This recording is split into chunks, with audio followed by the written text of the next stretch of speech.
అందరికీ నమస్కారం। ఈరోజు మనం half ticket Jaganmohan Reddy bus యాత్ర గురించి హాఫ్ టికెట్ అని చెప్పి అలవాటు అయిపోయింది। బస్ యాత్ర బస్సుకి టికెట్ కొనుక్కొని ఎక్కబోయే జగన్మోహన్ రెడ్డి బస్ యాత్రని తెలుగుదేశం పార్టీ స్వాగతిస్తుంది। 5 ఏళ్లలో మొట్టమొదటిసారి జనాల్లోకి వస్తున్న జగన్మోహన్ రెడ్డిని తెలుగుదేశం పార్టీ స్వాగతిస్తుంది। గత 5 ఏళ్లుగా ఏ రోజు కూడా జనాల్లో రాని, జనాల్లో తిరగని ఈరోజు ఎలక్షన్స్ రాగానే బస్సు యాత్ర గుర్తొచ్చింది। ప్రజల్లోకి వస్తున్న జగన్మోహన్ రెడ్డికి సుస్వాగతం, స్వాగతం, సుస్వాగతం। ఈరోజు కొన్ని ప్రశ్నలు ఉన్నాయి। ఆయన బస్సులో వచ్చినా హెలికాప్టర్లో వచ్చినా మాకేం పెద్ద ఫరక్ పడదు, మాకేం పెద్ద తేడా లేదు, కానీ మాకు కొన్ని అనుమానాలు ఉన్నాయి।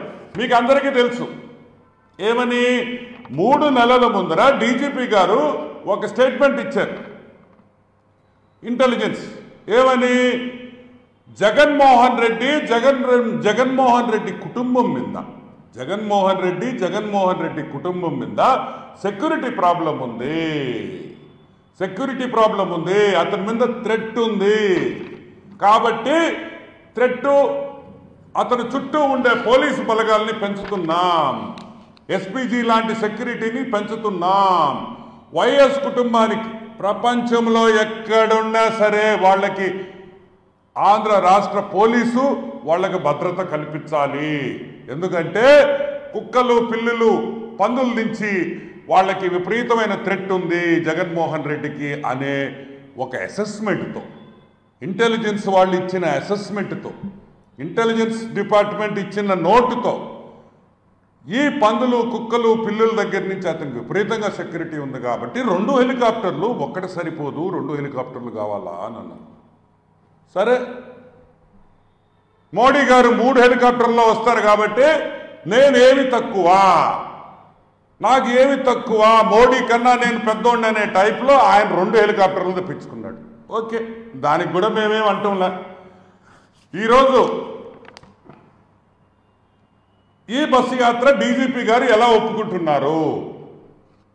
సింపుల్ పాయింట్, ఈరోజు మొన్న వరకు ఉన్న సెక్యూరిటీ ఇష్యూస్, మొన్న వరకు సెక్యూరిటీ ఆయన జీవితం మీద ఒక థ్రెట్ ఉంది, ఆయన జీవితానికే ముప్పు ఉంది, పెను ముప్పు ఉందని చెప్పిన డీజీపీ గారు ఈరోజు ఏ విధంగా ఆయన్ని బస్సులో పోనిస్తారు అని మేము అడుగుతున్నాం।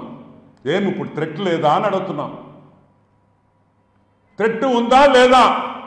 లేదు, పోలీస్ వర్గాలు, ఇంటెలిజెన్స్ డిపార్ట్మెంటు, డీజీపీ వాళ్ళు అబద్ధాలు చెప్పారా? ఎందుకు చెప్పాల్సి వచ్చింది? ఇప్పుడు నేను అడుగుతున్నా, ఎక్కడికి పోయినా హెలికాప్టర్లో పోయాడు, ఏ మీటింగ్కి, ఏ ఊరికి 5 కిలోమీటర్లు 6 కిలోమీటర్లకు కూడా ఆయన ఏ రోజు కూడా వెహికల్ ఎక్కల, ఆయన హెలికాప్టర్లో పోయాడు, హెలికాప్టర్లో వచ్చాడు। గవర్నమెంట్ ఖర్చు, ఇబ్బందిలా। ఈ హెలికాప్టర్ నుంచి మీటింగ్ దగ్గరికి పోయేదానికి బ్యారికేడ్లు కట్టారు, చెట్లు కొట్టేశారు, పరదాలు కట్టారు, ఎవరికి కనిపించకుండా, అంటే కుక్కలు, పిల్లులు రాకుండా పరదాలు గిరదాలు కట్టి తీసుకోపోయారు। ఈరోజు బస్సు యాత్రలో ఆయన చేయబోయే బస్సు యాత్ర ఆల్మోస్ట్ ఒక 1500-2000 కిలోమీటర్లు ఉంటుంది। ఈ 2000 కిలోమీటర్లకి బ్యారికేడ్లు ఖర్చు ఎవరిది? మొత్తం బ్యారికేడ్లు కట్టాలా? ఎందుకంటే సెక్యూరిటీ ప్రాబ్లం, పరదాలు కట్టాలి। ఈ 2000 కిలోమీటర్లో ఒక్క చెట్టు కూడా ఉండకూడదు, ఎందుకంటే సెక్యూరిటీ ప్రాబ్లం, చెట్లన్నీ కొట్టియాలి। సో హైవేలో ఒక చెట్టు కూడా ఉండదు, ఆయన హైవే ఎక్కడెక్కుతాడో అక్కడ చెట్టు ఉండదు, ఊర్లో ఎక్కడ పోతాడో, ఏ పల్లెకి పోతాడో, ఏ టౌన్కి పోతాడో అక్కడ ఒక చెట్టు ఉండకూడదు, బ్యారికేడ్లు కట్టాలి।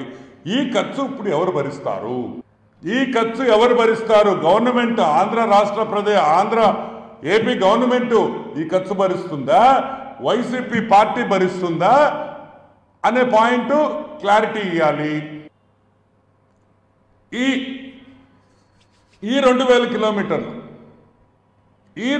కిలోమీటర్ల ఖర్చు, బ్యారికేడ్ల నుంచి, పరదాల కాడి నుంచి ఆ చెట్లు కొట్టేయడం ఖర్చు ఎవరు భరిస్తారనేది క్లారిటీ ఇవ్వాలి। ఎలక్షన్ కమిషన్ కూడా దీని మీద క్లారిటీ ఇవ్వాలి. ఈ సెక్యూరిటీ ఇష్యూస్ మీద ఎవరు ఖర్చు పెడతారనే విషయము. అదే కాకుండా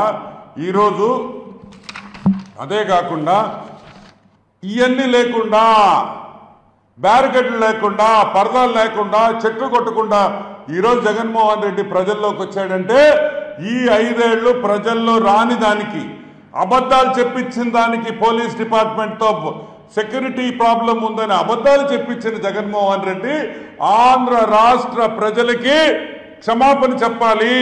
క్షమాపణ చెప్పే బస్సు ఎక్కాలని కూడా తెలుగుదేశం పార్టీ డిమాండ్ చేస్తున్నాం.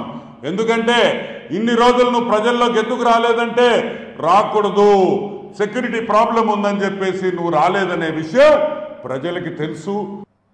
ఈ 2000 కిలోమీటర్లు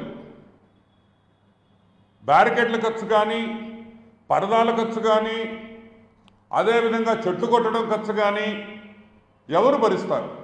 స్టేట్ గవర్నమెంట్ భరిస్తుందా? వైసీపీ పార్టీ వాళ్ళు సొంత ఖర్చు, జగన్మోహన్ రెడ్డి సొంత ఖర్చుతో భరిస్తాడా అనే విషయం ప్రజలకి అందరికీ కూడా తెలియజేయాల్సిన బాధ్యత ఈరోజు జగన్మోహన్ రెడ్డి మీద ఉంది. లేదు, జగన్మోహన్ రెడ్డి మాట్లాడే సజ్జల్ గారు చెప్పాలి, మేము చెట్లు కొట్టాం, మాకు బ్యారికేడ్లు వద్దు, పరదాలు వద్దు, మేము ప్రజల్లోకి వస్తాం అని నువ్వు చెప్తే 5 ఏళ్ళు, ఈ 5 ఏళ్ళు నువ్వు పరదాలు కట్టుకొని, బ్యారికేడ్లు కట్టుకొని ప్రజా సొమ్మును దుర్వినియోగం చేసి ప్రజల్లోకి మమేకం కాకుండా, నువ్వు ప్రజల్లోకి రాకుండా, ఏమయ్యా నువ్వు ప్రజల్లోకి రాకుండా క్షమాపణ చెప్పాలి. నేను అబద్ధాలు చెప్పాను, నేను రాలేదు, రాను అనే విషయం ప్రజలకి క్షమాపణ చెప్పి, రాని దానికి క్షమాపణ చెప్పి, ఈ ఖర్చులు ఎవరు భరిస్తారు? ఈ పరదాలకి, బ్యారికేడ్లకి, చెట్లు కొట్టే ఖర్చు కూడా ఎవరు భరిస్తారనే విషయం 100% క్లారిటీ ఇవ్వాలి. ఇప్పటికైనా తెలుగుదేశం పార్టీ మళ్ళీ చెప్తున్నాం, 5 ఏళ్ళు తర్వాత, 5 ఇయర్స్ తర్వాత ప్రజల్లోకి వస్తున్న జగన్మోహన్ రెడ్డిని స్వాగతిస్తున్నాం. ఈ 5 ఏళ్లలో నువ్వు చేసిన విధ్వంసం, నువ్వు ఈ రాష్ట్రాన్ని ఏ విధంగా నాశనం చేసావో, ఈ రాష్ట్రంలో రోడ్ల దుస్థితి ఏ విధంగా ఉందో నువ్వే కళ్ళారా చూడొచ్చని కూడా నేను మనవి చేస్తున్నా. Welcome back half ticket Jaganmohan Reddy into the public. ప్రజల్లోకి వస్తున్న మన హాఫ్ టికెట్ జగన్మోహన్ రెడ్డి ఆంధ్ర రాష్ట్ర ప్రజలందరూ స్వాగతించాలని చెప్పి మీకు అందరికీ మనవి చేస్తూ నేను సెలవు తీసుకుంటాను.